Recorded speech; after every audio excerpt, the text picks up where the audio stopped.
హే hall Dasara సిరీస్లో day 4 అన్నమాట. ఈరోజు చాలా ప్రత్యేకమైన రోజు. అంటే ఈరోజు అయితే మీ ఇంటి పక్కన ఏదైనా గుళ్ళు ఉంటే ప్లీజ్ వెళ్ళి దర్శించుకోండి. ఏదైనా కోరికలు కోరుకున్నా జరుగుతాయంట. తప్పకుండా మర్చిపోకుండా వెళ్ళి దర్శించుకోండి, సరేనా?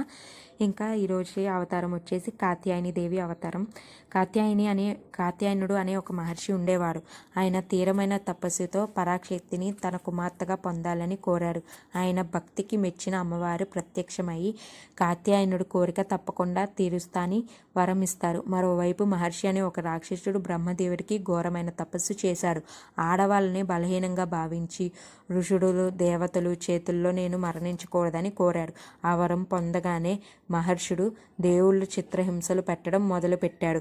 మహర్షుడు అరాచకాలను అంతం చేయడానికి త్రిమూర్తులైన బ్రహ్మ విష్ణు మహర్షులు వాళ్ళ శక్తి అన్నీ ఏకం చేసి దివ్యశక్తిని సృష్టించాడు. అమ్మవారిని సృష్టించాడు. ఆ తర్వాత మానవ రూపంలోకి ధరించాడు. కాత్యాయనుడు మహర్షి అనే ఆశ్రమంలో జన్మించారు. కాత్యాయనుడు కుమార్తెగా జన్మించడం వల్ల ఆ అమ్మవారికి కాత్యాయని దేవి అని పేరు వచ్చింది. ఇది కాత్యాయని దేవి స్టోరీ. రేపు మహాలక్ష్మి స్టోరీతో మీ ముందుకు వస్తా.